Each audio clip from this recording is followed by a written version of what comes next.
వి gold trusted gold buyers. మీరు తాకట్టు పెట్టిన బంగారాన్ని విడిపించి ఈ రోజు ఉన్న మార్కెట్ ధరకు కొనబడును. ఓపిక తక్కువ ఇప్పటికి. ఇప్పుడు మీరు పాట మొత్తం వింటే మీరు చివరిలో ఏం చెప్తారో, పనికి మాలిన కాదు, నీ జీవితానికి బరువయ్యే చదువులు నువ్వు చదవకు, ఏదైతే ఉపయోగపడుతుందో అది చదువు అని మీరు చెప్తారు. కానీ బోడి చదువులు వేస్ట్, నీ బుర్రంతా భోంచేస్తూ ఆడి చూడు క్రికెట్టు, టెండూల్కర్ అయ్యేటట్టు, ఒక్క పోజు కొట్టు, ఒక్క ఫోరు కొట్టు, నువ్వు లక్షలు పట్టేటట్టు, ఆడిడాసు బూట్లు త్వరగవ నీకు 6 కోట్లు, ఎంత చేస్తే సంపాదిస్తావు ఇంత పెద్ద అంతస్తు, హోరీ ఇన్నోసెంట్ స్టూడెంట్, బోడి చదువులు వేస్ట్.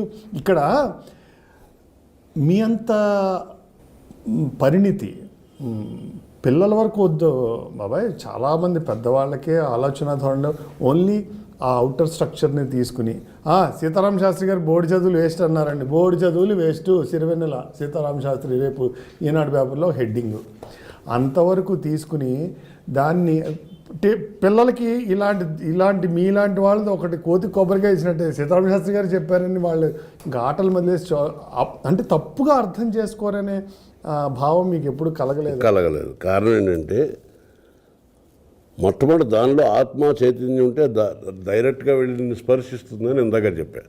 అర్థం కావడం అనేది ఉండదు, అనుభూతి చెందడం అనేది ఉంటుంది మొదటిది. రెండవది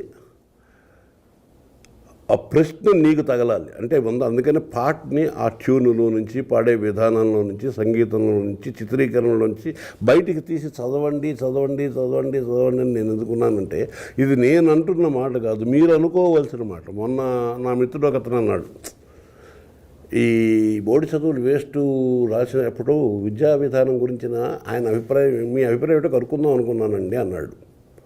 కరెక్ట్గా రివర్స్ అనుకోవాలి నాయన, నువ్వు ఈ పాట వింటున్నప్పుడు విద్యా విధానం గురించి నేనేమనుకుంటున్నానో నువ్వు అనుకోవాలని ఉద్దేశంతో రాసినది, నేనేమనుకుంటున్నానని కాదు. ఇన్ని ఆలోచించేవాడివి, వ్యాసం రాసేవాడివి, ఈ పని చేసేవాడివి, ఫస్ట్ టైం నీకు ఒక ప్రశ్న అంతవరకు ఎదురు కాని ప్రశ్న ఎదురైంది. ఇవి చదవటం వల్ల నాకేమిటి ప్రయోజనం? చిరపుంజిలో చినుకెందుకు పుడితే నాకేమిటి లాభం? పరీక్షల్లో ప్రశ్న అడుగుతాడు, దాని జవాబు రాస్తా. సో ఈ వడకపోవటం మూలాన్ని నష్టం చెబుతున్నాను. ఎందుకంటే ఇప్పుడు నన్ను విమర్శించుకోవచ్చు, ఇలాంటివి రాశాడు, పేడదామని పెట్టిస్తున్నాడు, పిల్లలందరూ చదువులు మాని సంగనాగిపోతున్నారు ఇలా అనుకోవచ్చు. కానీ దాని బదులు ఇంకొక దృష్టికోణంలో ఆలోచిస్తే కనుక ఏవైతే ప్రకృతి జీవితం చెబుతాయో వాటన్నిటిని ప్రకృతికి జీవితం దూరంగా తీసేసి 4 గదుల మధ్య బంధించేసి అవి చెప్పవలసిన అవసరం లేదు.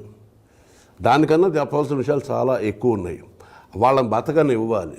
చిరపుంజిలోని చినికెంత అయితే తడుస్తుందో నీ జుట్టు అని చెప్పడంలో మనం ఏ విషయాలు చెబుతున్నాం, ఎందుకు చెబుతున్నాం బాగా ఆలోచించి చూడు.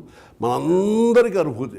అందుకని నేను ఎవ్వరికి తెలియని కొత్త విషయాలు చెప్పట్లేదు, ఎవ్వరివి కాని భావాలు చెప్పట్లేదు. ఇది మొదటి నుంచి మొత్తుకుంటున్నాను. I am the echo of your silence. నీ నిశ్శబ్దానికి ప్రసిద్ధని నేను అని. అంటే నీలో ఉంది ఇది. మనందరికీ బాల్యం ఉంది. 3వ క్లాసు నుంచి కొంచెం మనకి జ్ఞానం వస్తుంది. 3వ క్లాస్ పరీక్షలు రాసిన తర్వాత 4వ క్లాసు బళ్ళు తెరిచే ముందర నాన్న పీకేస్తాం పుస్తకాలు, కొత్త పుస్తకాలు మనకు సెట్ కొనిస్తారు అని చక్కగా వాసన చూసుకుంటాం. దాని తర్వాత శ్రద్ధగా కూర్చొని అట్లా వేసుకుంటాం. చక్కగా అదొక పెద్ద కార్యక్రమం, బాగుంటుంది. ఆ తర్వాత ఆ పక్కన పడేస్తాం. మాస్టర్లు ఏదో చెప్తారు, మనం ఏదో వింటాం. There is a whole in the wall అని చదువుతాం. రేపు పొద్దున్న పరీక్షలు వస్తాయి, అందుకని రాత్రి అంతా కూర్చొని టీలు తాగుతూ there is a whole in the wall అంటాం. పరీక్షలోకి వెళ్ళి there is a wall in the whole అని రాస్తాం. అయిపోయింది. పరీక్షగా అయిపోయిన వెంటనే బయటకు వచ్చి మనం చేసే పని ఏమిటి?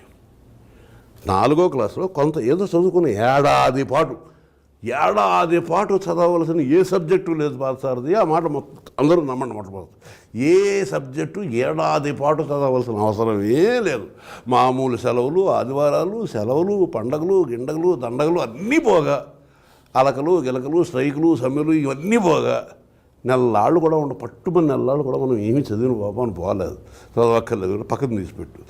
మనం చేసే మొట్టమొదటి పని పరీక్షలు రాయగానే పరీక్షలు అయిపోయాను, మొత్తం టెస్ట్ పుస్తకాలు, నోట్స్ పుస్తకాలు అన్నీ చింపేసేది ర్యాకెట్లు కట్టి ఉఫ్ అనుది ఏమిటి చేస్తామంటే ఆనందం. ఎందుకంటే 5లోకి వచ్చేసాను. 5లోకి వచ్చానన్న ఆనందమే తప్ప 4 అనే మెట్టు దాకా ఒకటి పోగు చేసుకుని అక్కడి నుంచి 5కి వెళ్తున్నాను అనే కాన్సెప్ట్ మనకు లేదు. మరి అది బోర్డు చదువా కాదా?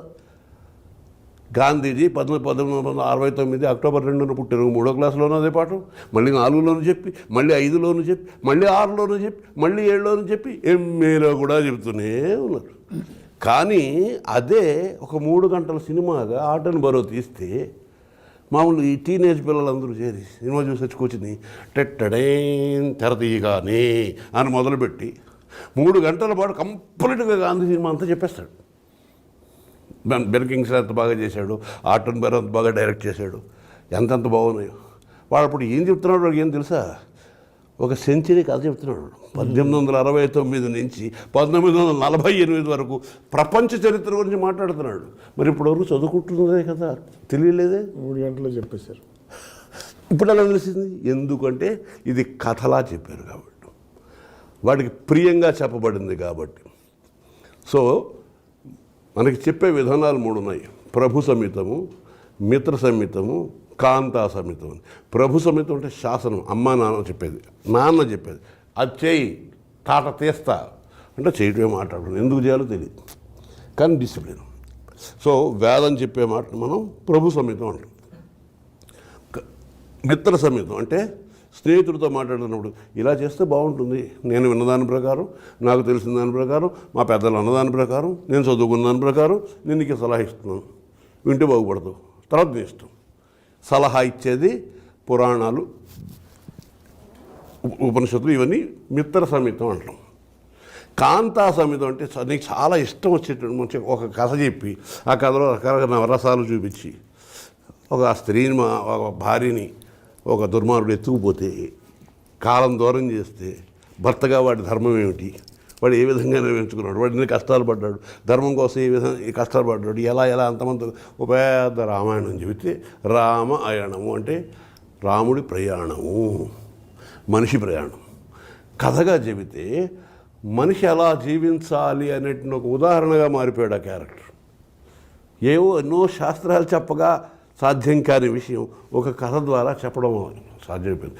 మనిషికి చూపించి అదిగో నువ్వు అలా ఉండాలి, ఎందుకంటే మనిషి అయితే ఇలా ఉంటాడు అని రాముని మర్యాద పురుషోత్తముడు అన్నాను. సో ఇప్పుడు కాంతా సమేతంగా నేను ఇష్టంగా చెప్తున్నాను, ఒక వ్యంగ్యం అనే రాష్ట్రాన్ని తీసి. ఒక్క 4 కొట్టు 16 ఏళ్ల వయసులో వచ్చాడు టెండూల్కర్. ఏ చదువుకుని ఇంకా చదువు పూర్తవ్వాలా, ఈ లోపల ఇంగ్లీష్ వాళ్ళు ఏదో వాళ్ళ క్లబ్బులు ఆడమన్నారు.